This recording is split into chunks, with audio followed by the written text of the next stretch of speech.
शांति शांति अरिहंत अनंत ज्ञाता, हे शुद्ध बुद्ध जिन सिद्ध अबद्ध दाता, आचार्य वर उवध्याय सुसाधु सिंधु, मैं बार बार तव पाद पयोज बंधु, मैं बार बार तब पाद पयोज बंधु।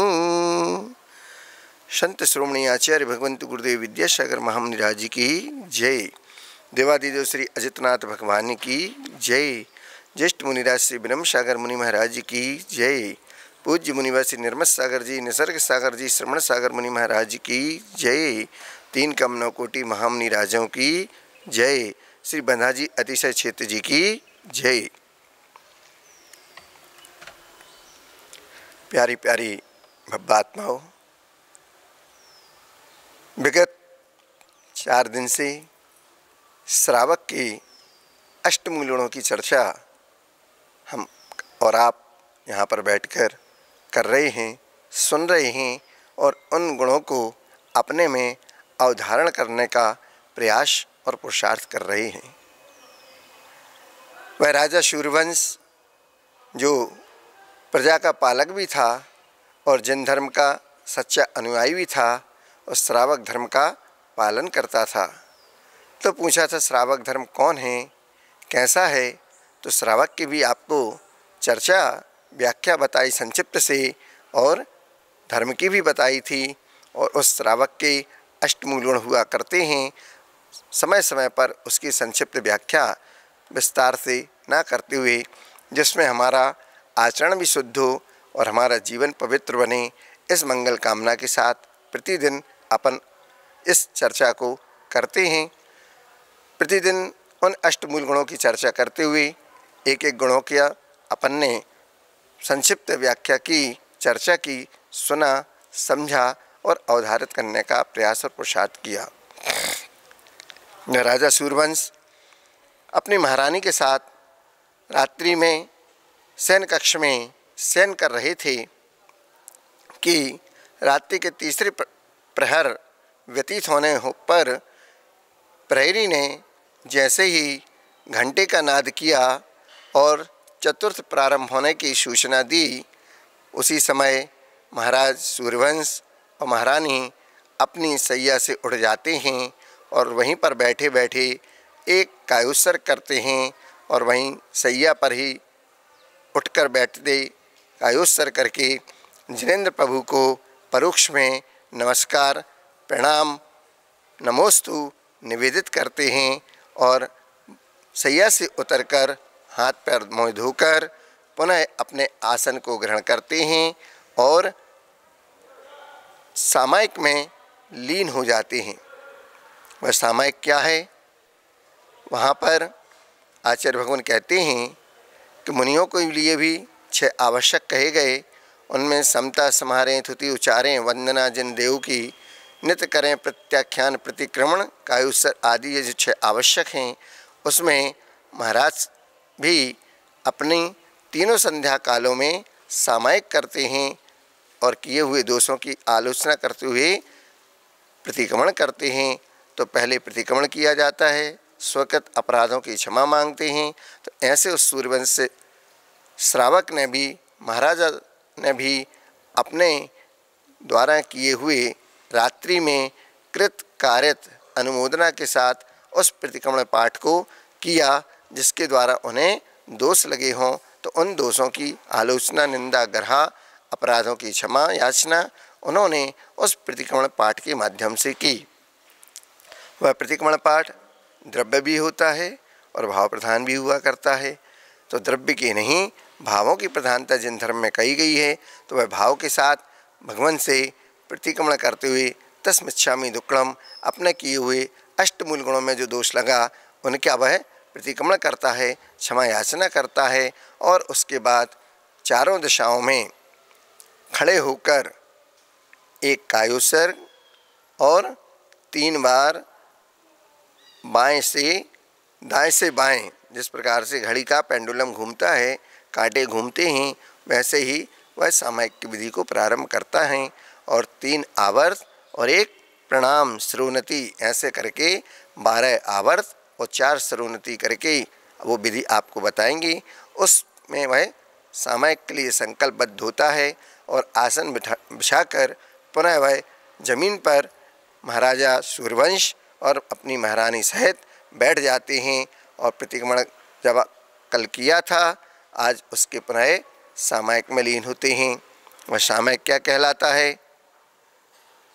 तो पहर 3-3 घंटे का हुआ करता है। तो प्रथम पहर आपका सायंकालीन 6 से 9 बजे तक, उसको कहते हैं रौद्र पहर, रौद्र कर्म जिसमें हुआ करते हैं। और उसके बाद 9 से 12 का हुआ जो पहर है वह राक्षस पहर हुआ करता है। इसमें राक्षसों के जो भी प्रकार कई प्रकार के हुआ करते हैं वो व्यंतर आदि घूमते रहते हैं और उसमें आपको पीड़ित आदि करते रहते हैं, वो राक्षस पहर है।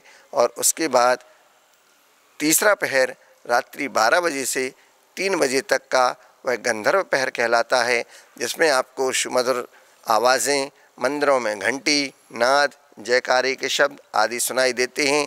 इस समय देवों का आवागमन होता है, इसलिए मंदिर आदि में जाते हैं तो निश्चही निश्चही निस्सही बोलते हैं और वापस आते हैं तो अस्सही अस्सही अस्सही बोलते हैं कि अदृश्य रूप में भी कोई मंदिर जी में हो, दर्शन कर रहा हो तो वो मेरे द्वारा बाधित न हो और मुझे भी उनके द्वारा बाधा उत्पन्न न हो, तो वो मुझे रास्ता दें और मैं भी अपना धर्म ध्यान करूं। मैं अब वापस जा रहा हूं, आप अपने स्थान पर वापस आ जाइए। इस प्रकार से निश्चही निस्सही निस्सही और अस्सही अस्सही अस्सही इसका प्रयोग किया जाता है। लघु शंका, दीर्घ शंका आदि इन स्थानों पर भी बाहर कहीं जाते हैं तो सोच विचार करके इन स्थानों पर हमें इन शब्दों का प्रयोग करते हुए और अपनी चर्या का पालन करना चाहिए। मुनिराज तो करते ही हैं, इससे आप भी बचेंगे और व्यर्थ की आपदाएं आपको नहीं घेरेंगी, उन सब से आप बच जाएंगे। और उसके बाद होता है 3 बजे से सुबह 6 बजे तक का मनोहर पहर। इस मनोहर पहर में समस्त साधु संत समाज ब्रह्म मुहूर्त में उठकर और अपने धर्म ध्यान में लग जाती है और अपने जीवन को धन्य करती है, प्रभु भक्ति में लीन रहती है, प्रतिक्रमण करती है, सामायिक करती है, पाठ करती है, स्तुति पढ़ती है आदि आदि अपना पूरी आवश्यक किया करते हैं। तो इस प्रकार से वह राजा सूर्यवंश भी अपने उन आवश्यकों को पूर्ण कर रहा था, क्योंकि वह अष्टमूल गुण का धारी श्रावक था, सद्ग्रस्त था। अब सामायिक क्या है? तो प्रिय और अप्रिय वस्तु में राग और द्वेष के ना करने को सामायिक कहते हैं, अर्थात साम्य भाव का नाम ही सामायिक है।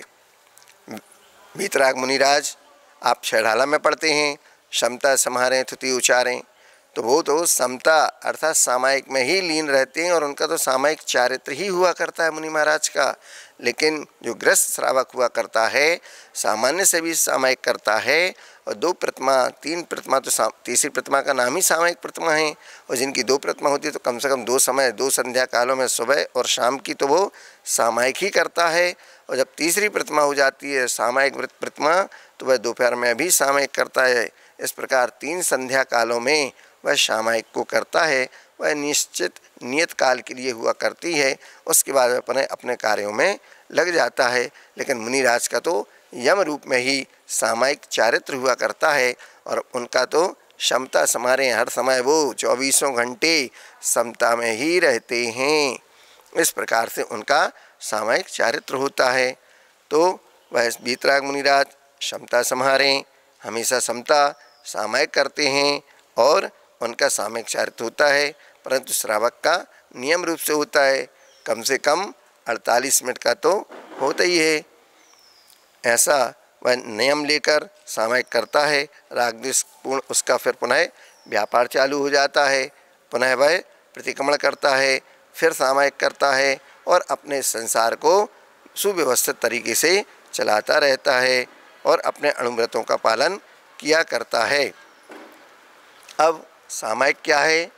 तो समय अर्थात आत्मा का नाम समय है और आत्मा के गुणों को चिंतन करने का नाम, क्षमता भाव का अभ्यास करने का नाम सामायिक है।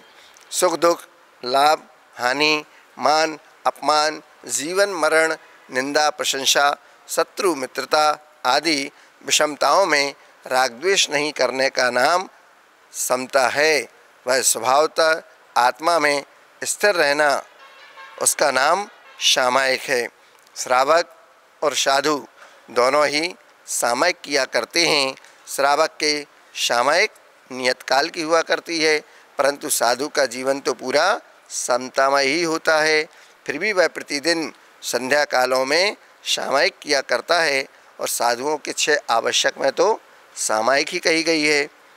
सामायिक मंदिर, वन, पर्वत, उद्यान आदि ऐसे स्थानों पर की जाती है जहाँ पर कोलाहल ना हो, आपको उसमें परेशानी ना हो, आपको अवरुद्ध, आपके आवश्यकों में कोई विघ्न उत्पन्न ना हो, किसी के द्वारा छोड़ा हुआ स्थान हो, खंडहर हो आदि।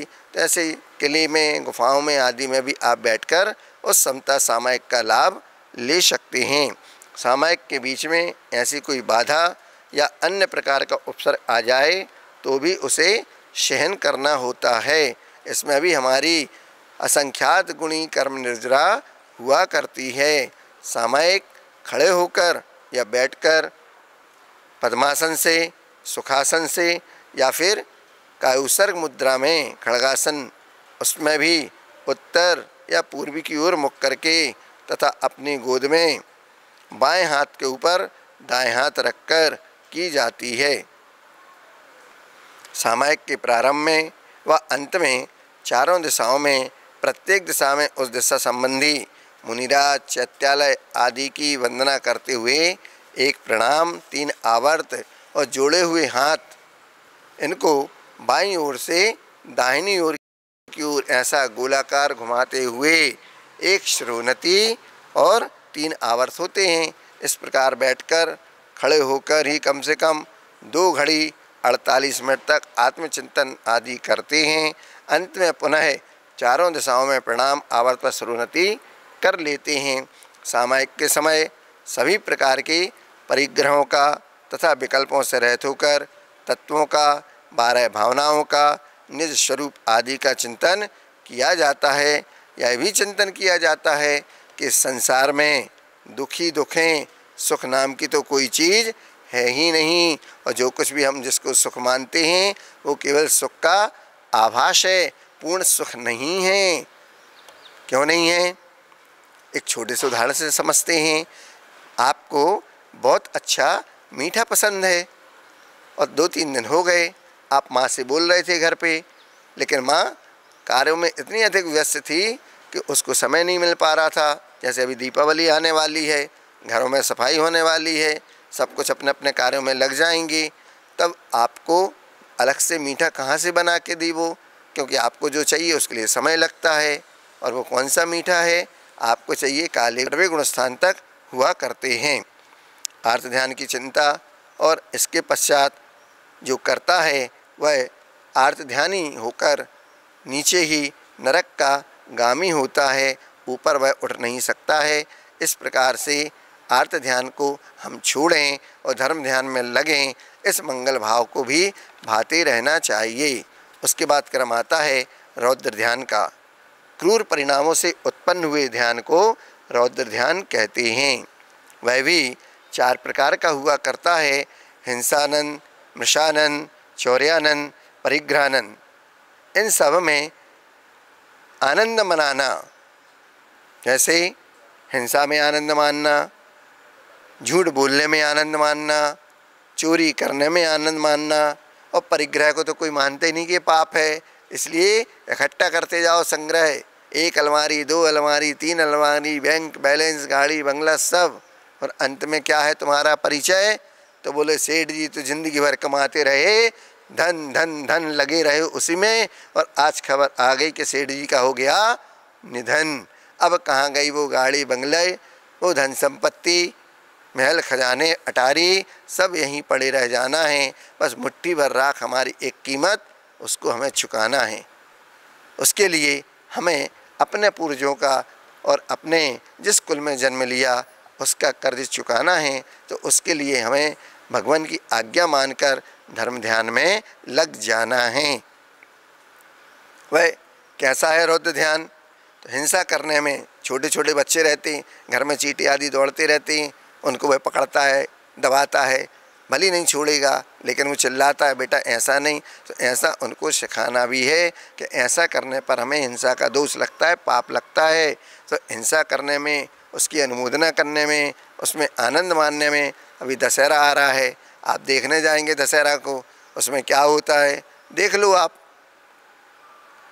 हमने किसी की अनुमोदना की, किसी के द्वारा उसको जलाया गया, तो इसका भी हमारे लिए दोष लगेगा। इसलिए हमें इसमें आनंद नहीं मनाना है। सोचो कितने असंख्यात जीवों का घात होता है, कितने चींटी से लेकर और बड़े बड़े जीव जंतु तक पूरे इस प्रकार क्या है, हिंसानंद रौद्र ध्यान है। मशानंद झूठ बोलने में, दूसरों से झूठ बुलवाने में और उसकी अनुमोदना करने में, चुगली आदि करने आनंद मनाने का नाम मशानंद है। चौर्यानंद चोरी करने में, कराने में, उसकी अनुमोदना करने में, इन सब को दिखाने में, चोरी का माल खरीदने में भी, ये सब हमारे लिए चौर्यानंद का दोष लगता है। ये चौर्यानंद रौद्र ध्यान है। और अंत में आता है परिग्रहानंद। वह परिग्रह जिसको संरक्षणानंद रौद्र ध्यान भी कहते हैं। परिग्रह का संचय करके आनंदित होना, अरे इतना सारा मेरा वैभव, धन संपत्ति, अरे उतना बड़ा पापी है। ये आचार्य भगवान कहते हैं जिसके पास जितना ज़्यादा धन उतना बड़ा पाप।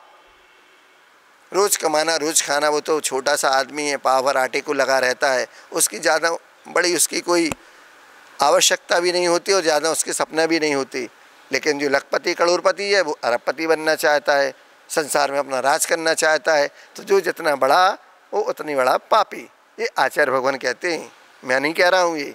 इसलिए उतना बड़ा दान भी करना चाहिए, तब जाके वो ब्लैक मनी वाइट मनी में तब्दील होगी, तब जाके आपका पाप कुछ कम होगा। मोह का त्याग करेंगे तब जाके धर्म ध्यान में कुछ दान आदि देकर, क्योंकि श्रावक के द्वारा ही मुनिचर्या का पालन हुआ करता है, श्रावक ही दान दिया करता है। और मुनि महाराज उन पात्र दान हैं जो आपके दान को ग्रहण कर लिया करते हैं। आहार दान, औषध दान, अभय दान और ज्ञान दान के माध्यम से। बाकी फिर आप मंदिर बनाएं, प्रतिमा जी को विराजमान करें, बसतिका बनवाएं, रोगियों का उपचार करें, धर्मशाला, औषधालय और विद्यालय आदि, इन सब के माध्यम से भी आप यात्रा भी कराते दूसरों को, तो भी ये सब धर्म ध्यान के माध्यम में आपको उस पुण्य का 100% आपको 6वां हिस्सा मिलता है। इसके बाद ये सभी रौद्र ध्यान के अंतर्गत आते हैं। ये रौद्र ध्यान 1 से लेके 5वें गुण स्थान तक हुआ करते हैं। इस प्रकार से आपके ध्यान के 2 ध्यानों की चर्चा की, शेष आगे मिलेंगे अगले सत्र में। ध्यान के माध्यम से एक संस्मरण याद आता है। आचार्य भगवान गुरुदेव विद्यासागर जी महामुनिराज अमरकंटक में विराजमान थे। संध्या कालीन का समय था और आचार्य महाराज खड़े होकर सामायिक कर रहे थे। मैं रोज़ देखता था, कभी दोपहर को कभी शाम को, तो 1 या 2 समय के सामायिक वो खड़े होकर किया करते थे। और ख़ास तौर पर जिस दिन कभी अंतराय हो गया या उपवास हो गया, उस दिन तो निश्चित है कि गुरु महाराज प्रतिदिन 1.5 घंटे की करते थे, उस दिन 2.5 घंटे की खड़े होकर करेंगे। और 2.5 घंटे की सामायिक करने पर आचार्य महाराज ने जब पूछा गया आचार्य महाराज से कि आप खड़े होकर सामायिक क्यों करते हैं, तो आचार्य महाराज ने कहा कि मैं खड़े होकर सामायिक इसलिए करता हूँ ताकि ये सभी लोग बैठकर सामायिक करें। मैं अगर लेट गया तो ये सब बैठ जाएंगे, और मैं बैठ गया तो ये लेट जाएंगे, और मैं लेट गया तो ये सब सो जाएंगे। मैं नहीं चाहता कि मेरे द्वारा दीक्षित शिष्य समुदाय का कोई भी हानि हो, इसलिए उनके लिए सचेत करता हूँ। मैं भी जागृत रहता हूँ, उनको भी जागृत करता हूँ, और वो अपने कर्म की निर्जरा कर सकें। इस मंगल भाव के साथ आप भी उस सामायिक विधि को निर्दोष करें, अपने कर्मों के निर्जरा करें। इस मंगल भाव के साथ आचार्य भगवंत गुरुदेव विद्यासागर महामुनिराज की जय।